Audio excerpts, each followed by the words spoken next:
시청자 여러분 안녕하십니까? 경제의 맛 이윤아입니다.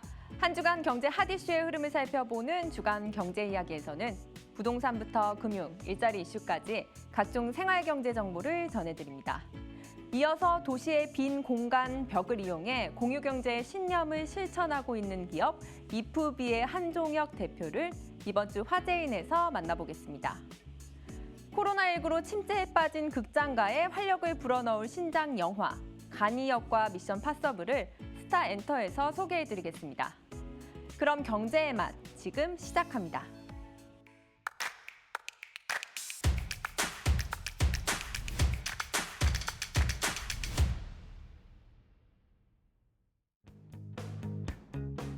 코로나19로 집콕 소비, 배달음식 소비와 함께 플라스틱과 비닐 등 일회용품 폐기물도 늘어나고 있습니다. 늘어나는 쓰레기에 사회 전반으로 경각심이 커지자 업계는 잇따라 친환경 패키지를 내놓으며 착한 소비를 얘기하고 있지만 현실은 업계의 변화를 따라가지 못하고 있는데요. 친환경이라지만 현실에서는 이를 친환경적으로 처리할 수 있는 방법이 없기 때문입니다. 정부가 친환경이라 인증하고 있는 플라스틱은 두 종류, 생분해성 플라스틱과 바이오매스 플라스틱입니다.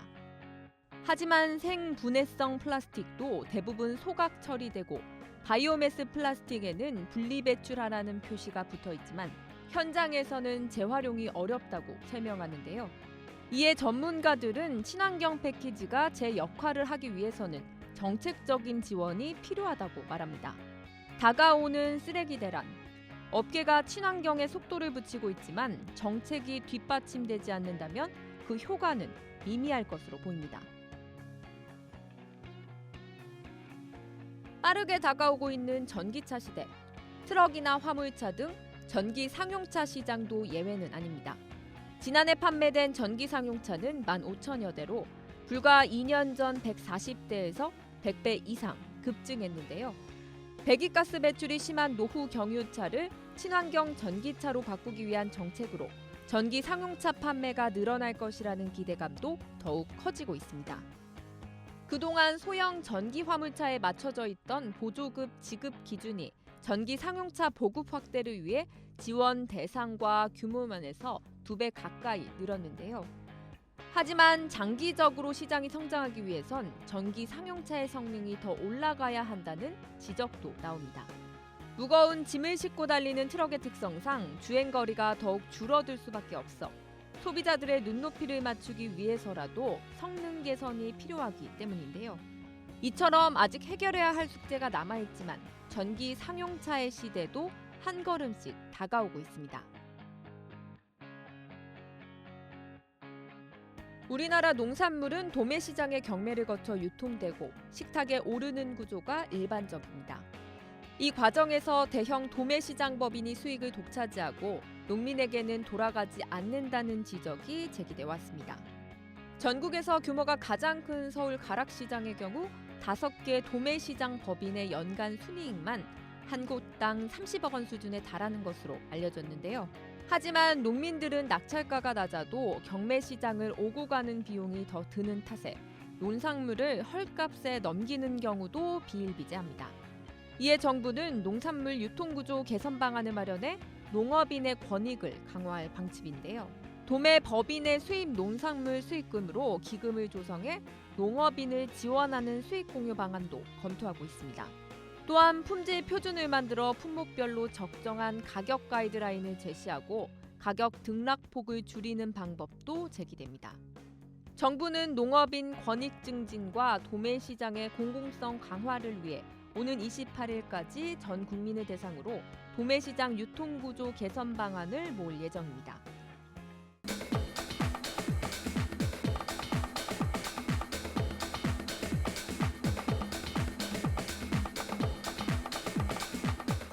안녕하세요. 벽 공유 플랫폼 월디의 대표 한종혁입니다. 만나서 반갑습니다.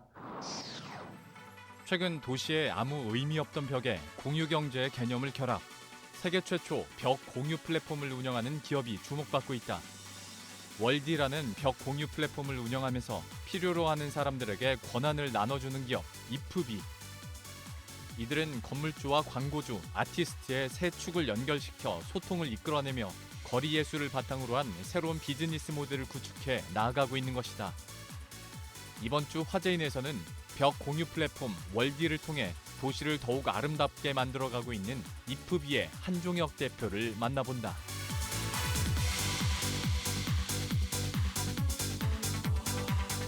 저희 벽 공유 플랫폼이라고 말씀을 드렸는데 사실 처음 말하면 다들 그게 뭐지? 라고 다시 물어봐요. 그게 이제 말 그대로 벽들이 이제 도시의 전 유유자원이라고 생각하거든요. 그래서 도시에 열려 있는 이런 벽들을 저희가 다 공유받아서 이것을 약간 의미 있는 일에 활용하는 플랫폼 회사라고 소개드리고 싶고요. 그래서 여기 벽에다가 저희가 다른 거보다도 이제 도시를 조금 아름답게 만들자라는 생각이 들었어요. 그래서 스트릿 아트라는 개념을 더해가지고 여기에 이제 벽들을 빌려서 스트릿 아트를 입히는 그런 회사입니다. 제가 이제 세계 여행을 이제 48개국 정도 하면서 이제 스트릿 아트들을 쉽게 접할 기회가 많았어요. 그리고 뭐 뉴욕에서 인턴하면서도 늘 일상 속에 있었고, 그래서 이게 진짜 예쁘구나, 좋구나, 우리나라도 좀 이런 문화가 있으면은 어떨까라는 생각이 들었고, 그래서 한국에 취업해서 이제 일하다가 이제 창업을 해서 나왔는데 저는 이거를 어떻게든 좀 살리고 싶은 거예요. 그래서 처음에 아이디어는 원래 이거를 이렇게 벽에다 직접 하는 것보다는 옷을 만들려고 했었어요. 근데 하다 보니까 이걸 굳이 왜 그냥 직접 하는 게 더 낫지 않나? 라는 생각이 들어서 그냥 하자라고 이제 생각이 들어서 하려고 봤는데 괜찮은 벽들이 꽤 많은 거예요. 그래서 우리나라도 어떻게 보면 이제 저는 도시를 두 개로 나뉜다면 올드시티가 있고 뉴시티가 있는데 우리나라 재개발을 너무 많이 하잖아요. 근데 이 재개발 말고 좀 재생하는 문화가 정착했으면 좋겠다 했는데 시기적으로 되게 딱 맞아떨어지게 막 성수동이 생기고 물레동이 생기고 망원동이 생기고 막 이제 사람들이 을지로가 더 좋다고 하고 바뀐 거예요. 종로, 강남역 이런 데보다 명동보다 그런 데를 더 선호하고 시기적으로도 맞고 거기에 어울리는 스트릿 아트가 들어가면 딱 맞겠다 싶어서 이걸 그릴 수 있는 환경을 만들자 했는데 가장 큰 문제가 이 벽은 이제 몰래 그리면 이제 불법이잖아요. 그래서 합법적으로 해야 되니까 저는 그 벽들을 먼저 섭외를 해야겠구나 싶어서 이제 플랫폼을 하나 만들자. 벽들을 빌려주면은 우리가 그거를 이제 수익으로 돌려주는 그러면은 건물주 입장에서도 다 이제 이렇게 좋아하지 않을까라는 생각을 하게 됐고 거기에서 이제 생각만 하고 있었어요. 그러고 생각만 하고 있는데 아는 형님을 제가 좋아해서 그 프로그램을 이제 보는데 거기에 이제 서장훈이 엄청 갑부 맨날 느낌으로 나와요. 그래서 이제 건물주 뭐 해서 뭐 재산이 몇 조다 막 이런 식으로 나오는데 그 사람이 이제 양재동 건물주인데 임대료를 안 올리는 착한 건물주라고 해서 좀 유명하더라고. 기사도 있고. 그래서 봤는데 어떻게 하면 안 올리지? 해서 궁금해 찾아봤는데 그 5개 광고판이 있어서 월에 막 2천, 3천씩 막 들어오는 거예요. 그래서 이거가 약간 조금 이 벽에다가 맞추면은 오히려 임대료도 동결시킬 수 있고 아니면 인하도 시킬 수도 있겠구나. 사실 요즘 다들 힘들잖아요. 그리고 우리나라 자체는 부동산이 거의 자산의 거의 8, 90%를 차지할 정도로 약간 많이 몰려 있는데 이게 이런 건물의 부동산의 문제도 동시에 해결할 수 있겠다. 그래서 이제 무작정 이제 빌리기 시작해가지고 그렇게 시작이 됐죠. 예. 일단은 그분들 입장에서도 그러니까 어떻게 보면 저 같은 사람이 나타나기 좀 기다렸다고 하더라고요. 그러니까 그림을 하시다 보니까 보통 이제 전공이 미술이에요. 이제 그런 분들인데 어찌 보면 이건 사업의 영역이잖아요. 그래서 순수 미술을 하는 분들이 그걸 직업으로 가지는 확률이 4.6% 정도라고 하더라고요. 근데 그거를 업으로 하려면 돈이 돼야 되는데 이제 저 같은 경우는 이제 경영학과 나와가지고 이런 거에 오히려 더 밝거든요. 그러니까 기회들을 다 만들어 놓고 이렇게 있으니까 오히려 자기 일을 좀 이제 같이 했으면 좋겠다라고 적극적으로 조금 어필을 해주시는 분들이 많고 그리고 그림을 크게 그릴 수 있는 환경이 우리나라에 많지가 않아요. 근데 벽이라는 캔버스는 제일 크잖아요. 거기다가 할 수 있는 기회를 이제 주는 거고 심지어 연예인을 크게 그리고 싶어 하는 걸 되게 좋아하는데 그거를 할 수 있는 거죠. 돈도 받으면서 자기가 좋아하는 것도 할 수 있고 그래서 되게 좋아하고 이제 조금 친해진 분들은 같이 뭐 클라이밍도 하고 같이 밥도 먹고 다니고 뭐 이렇게 조금 친분을 계속 유지하는 편입니다. 저희가 이제 벽들을 먼저 섭외를 해요. 그래서 이제 뭐 벽들 쭉 섭외해 놓으면은 저희 벽 리스트를 먼저 이제 광고주한테 보여주죠. 그럼 광고주가 나는 여기 연남동에다 하고 싶다, 연남동에 이 벽에 하고 싶다 하면은 그 벽에 맞춰서 이제 아티스트들 시안을 받아요. 그래서 그 시안 중에서 광고주가 선택을 한 걸로 이제 진행을 하는 그런 식으로 이제 과정이 있습니다. 앞서 말했듯이 이 세 부류라고 하긴 그러네요.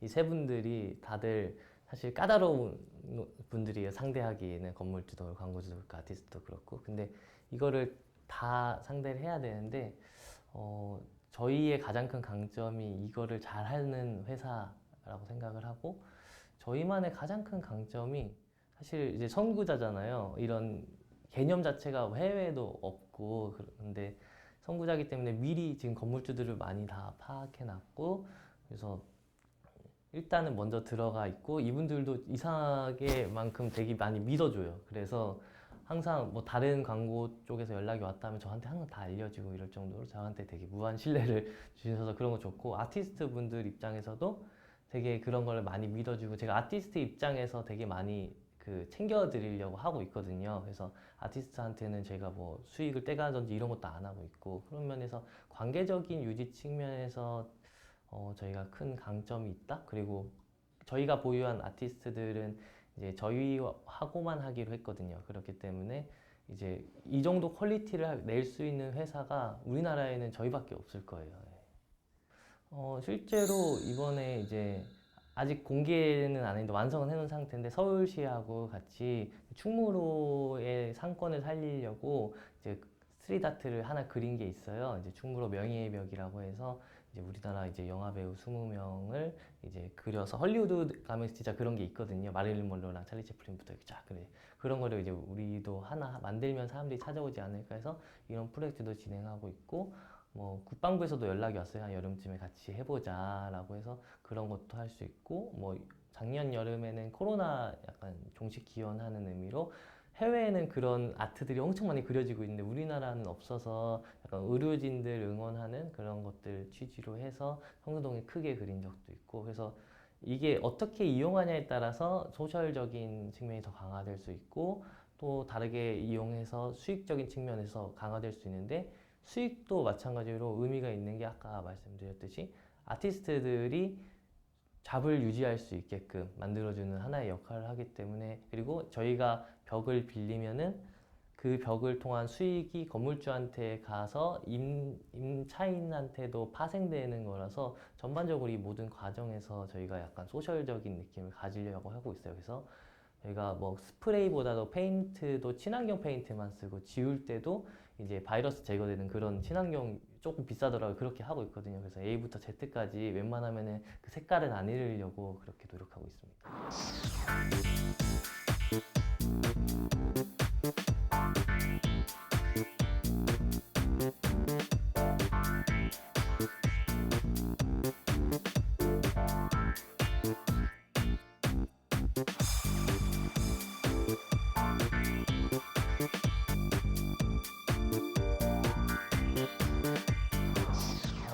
주변에서 가장 많이 한 말은 그럴 줄 알았다, 너 나갈 줄 알았다 라고 했고, 취업했을 때 사람들이 되게 의아하게 생각했었어요. 한중혁이 왜 창업 안 하고 바로 취업을 먼저 했지? 라는 생각을 했었고, 그래서 나갈 때 동기들도 언제 나가나 했다고, 왜 안 나가나 했었다고 막 그런 얘기 많이 들었습니다.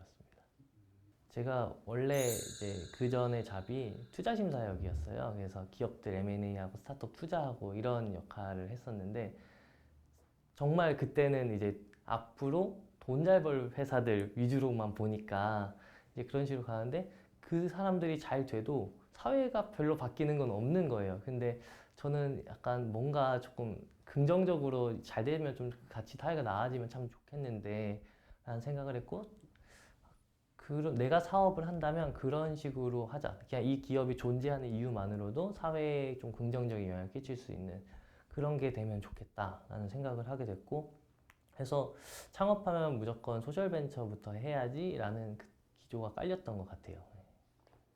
뭐 현실적인 조언밖에 생각이 안 나더라고요, 저는 그런 얘기 들을 때. 그래서 비즈니스 모델 좀 먼저 만들었으면 좋겠다라고 항상 얘기를 해요.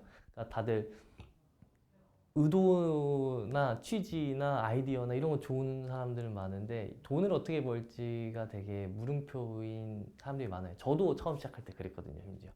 그래서 돈을 어떻게 벌지를 먼저 생각을 해야지 유지가 되지, 이게 자선 사업이 아니니까 그런 부분을 조금 생각하면 좋을 것 같고, 이제 대학생들 입장에서는 넘어져도 그렇게 아프진 않으니까 요즘에 지원 체제가 잘 돼 있어요. 그래서 뭐 진짜 뜻이 있는 사람들은 뭐 해보는 것도 나쁘지 않겠다. 예, 요즘에 상황이 되게 여의치 않잖아요, 여러모로. 그래서 근데 아무나 하라고는 하고 싶지 않아요. 이게 되게 사실 훨씬 힘들거든요. 힘든 그리고 특히 소셜 벤처는 더 힘들어요. 왜냐하면 하나 더 생각해야 되니까. 이게 사회적으로 소셜 임팩트를 내야 되니까. 그래서 스타트업보다 조금 더 난이도가 있다고 생각을 해야 될 것 같아요, 들어올 때. 제가 이제 처음에 이거 시작할 때 이제 제가 서울시한테 제안한 게 있었어요. 그러니까 작년에 이제 새로 강남 코엑스에 가면 이제 되게 멋있게 디지털 광고들이 막 생겼거든요. 그래서 제가 제안한 게 서울을 반으로 쪽에서 이제 강남 쪽은 이제 UCT라고 하면 강북을 올드시티라고 할 수 있는데, 강북 쪽은 아날로그 광고인 우리 월드 스트리트 아트 광고로 채워서, 그래서 다리 하나 사이에 두고 완전 다른 느낌의 매력을 가질 수 있는 도시로 만들자라고 했고, 그래서 단기적으로는 그렇게 만드는 게 이제 목표고, 이걸 이제는 아마 올해부터는 좀 서울을 벗어나서 조금 전국 단위로 넓혀 나갈 거예요. 그래서 이것들 역시 이제 다른 곳에서도 올드시티와 UCT가 공존할 수 있게끔, 그 중간에 올드시티가 더 아름다울 수 있게 월디가 존재하는 게 목표입니다.